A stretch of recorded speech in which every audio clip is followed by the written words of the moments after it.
The Japanese military gave grenades to civilians. Not to fight with, to die with. On the island of Okinawa in the spring of 1945, Japanese soldiers distributed hand grenades to families hiding in caves and told them what to do with them. If the Americans come, use these. Don't let them take you alive. The soldiers told the civilians that American troops would rape the women, torture the men, and kill the children. It was a lie. But the people in the caves believed it. On the island of Zamami, 177 people killed themselves and each other, parents killing their children, husbands killing their wives, neighbors killing neighbors, with the grenades the Japanese military had provided. On Tokashikijima, 330 people died the same way.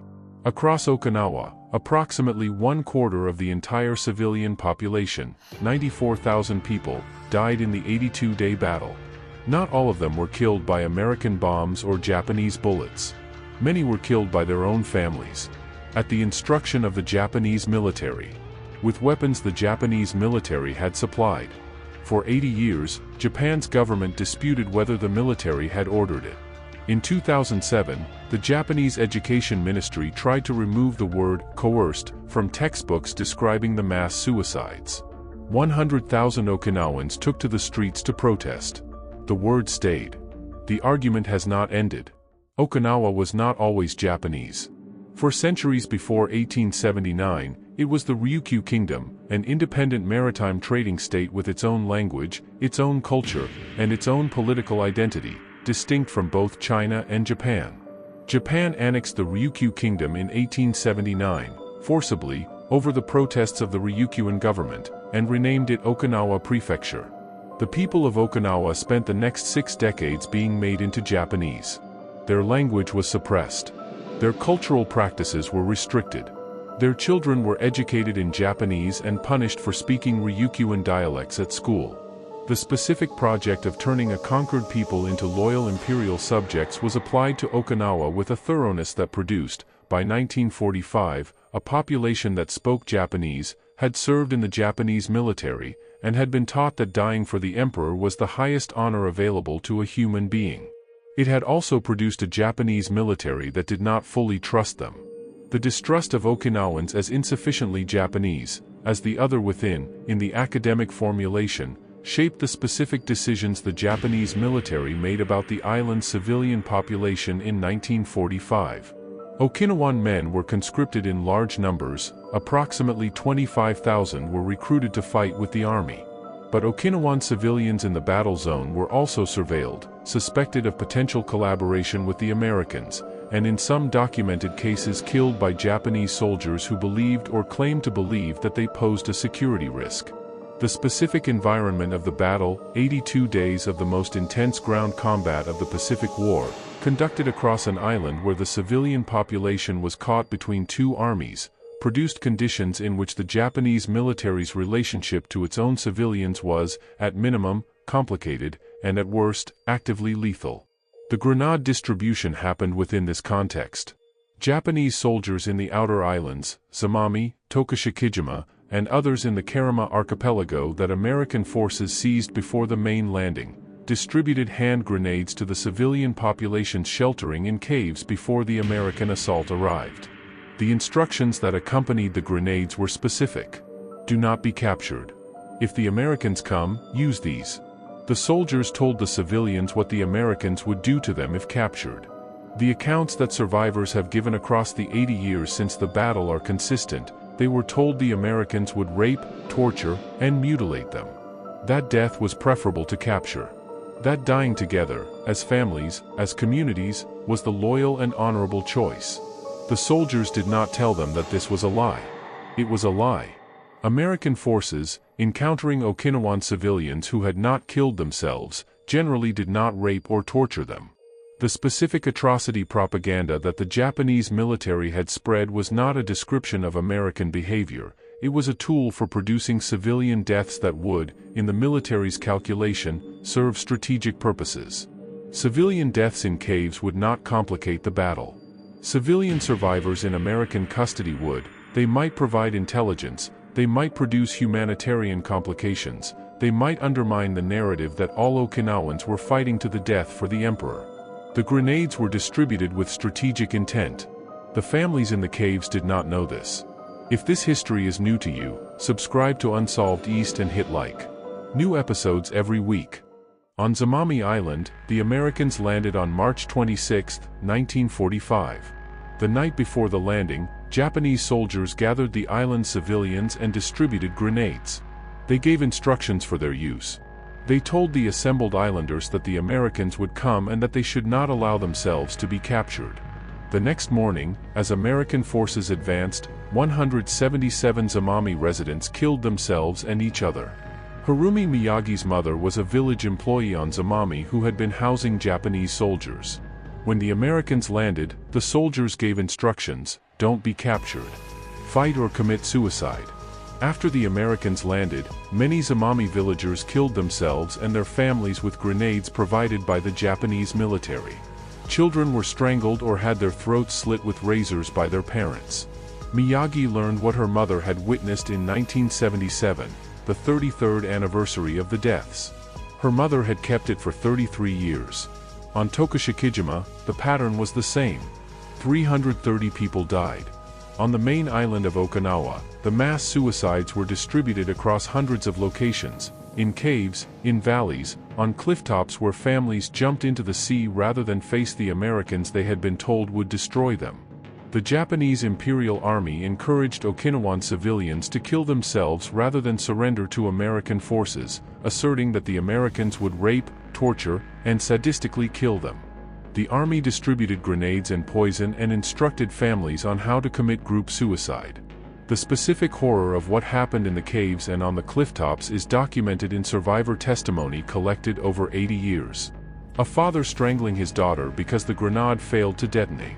A mother slitting her children's throats with a razor before attempting to do the same to herself and surviving. A group of neighbors in a cave, one grenade among them, pulling the pin. The people who survived, who were found by American soldiers who did not rape or torture them, who discovered that the specific thing they had been told would happen was not happening, carried for decades the specific knowledge of what they had done or had watched others do in the caves. Some of them did not speak about it for 30 years. Some have never stopped speaking about it. The specific question of how to describe what happened in the caves has been a political battleground in Japan for decades. Under the Education Ministry's screening of history textbooks, references to coercion by the Japanese military in forcing Okinawan civilians to commit mass suicide in 1945 have been erased. In 2007, the Japanese Education Ministry approved history textbooks that removed descriptions of Japanese military coercion in the Okinawan mass suicides. The revised language described the deaths as suicides without specifying that they had been ordered or coerced by the military. The survivors and their families responded. Survivors' memories would not vanish. Time and again, survivors of the bloody Battle of Okinawa have spoken of how they were told to kill themselves, often in groups, rather than be shamed by being taken prisoner by invading American forces. On September 29, 2007, approximately 100,000 people gathered at a rally in Okinawa to protest the textbook revisions. In a prefecture of approximately 1.4 million people, 100,000 gathering to protest a textbook revision is a number that communicates something specific about how personally the surviving community understood what was being erased. The Japanese government partially reversed the revision. The word coercion was not fully restored in all texts. The argument about what happened in the caves, whether it was ordered, coerced, voluntary, or some combination of all three that the specific psychology of 1945 Okinawa produced, has not been resolved. The survivors say it was ordered. The Japanese government says it was complicated. The people who pulled the pins are gone. No Japanese military officer was prosecuted for ordering or facilitating the mass suicides of Okinawan civilians in 1945. The Tokyo War Crimes Tribunal, which prosecuted Japanese leaders for crimes against Allied nationals and prisoners of war, did not address the deaths of Okinawan civilians in the caves and on the clifftops as a prosecutable category of war crime.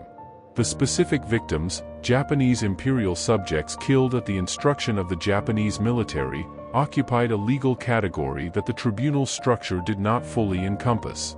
The Japanese military commanders who had ordered the Battle of Okinawa were either killed in the battle, General Mitsuru Ushijima committed ritual suicide on June 22, 1945, as American forces closed in on his final headquarters, or were addressed through the broader Tokyo Tribunal in ways that did not specifically focus on the civilian deaths.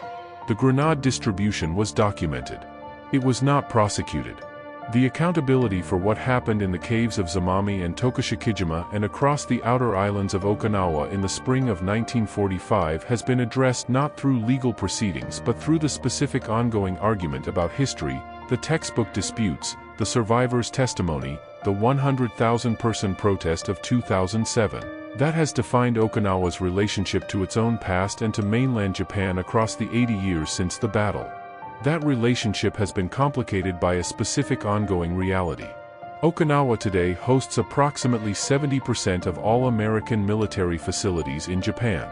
The island that lost 1/4 of its population in a battle against American forces in 1945 now hosts the largest concentration of American military bases in Asia, at the explicit request of the Japanese mainland government, which has consistently placed the military facilities on Okinawa rather than on the main islands of Japan proper.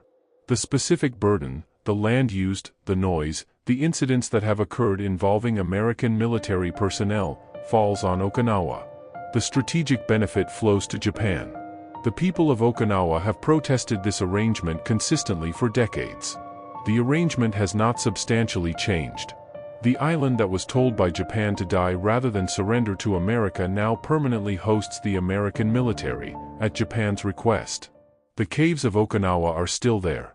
Some have been preserved as memorial sites, the specific underground spaces where families sheltered in the spring of 1945 and where some of them, at the instruction of soldiers who would not be prosecuted for giving that instruction, killed each other and themselves. Harumi Miyagi, the researcher whose mother witnessed the Zamami suicides, has spent decades trying to understand what drove ordinary people to commit those acts. She is 75 years old. She is still seeking answers. The survivors of the caves, the people who were found by American soldiers and discovered that the torture and rape they had been promised did not materialize, carried for decades the specific knowledge of what they had done or watched. Some of them spoke. Some of them waited 30 years to speak. Some of them never spoke about it at all. The death toll was around 200,000 people, including American and Japanese military personnel and civilians. An estimated 1 in 4 Okinawans died during the battle, including hundreds in mass suicides. Hello Japan. The Japanese Education Ministry tried in 2007 to remove the word that describes what happened. 100,000 people said no. The word stayed. The argument continues. Japan has never formally apologized to Okinawa for the grenade distribution, for the atrocity propaganda that drove civilians into the caves, for the specific burden that the island has borne since 1945, in wartime, as the site of the bloodiest ground battle of the Pacific, and in peacetime, as the host of the American military presence that the mainland does not want on its own land. The grenades were real. The lie about the Americans was real. The 177 people on Zamami were real. The 330 people on Tokashikijima were real.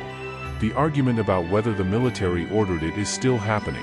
The people who received the grenades are gone. Their testimony is what remains.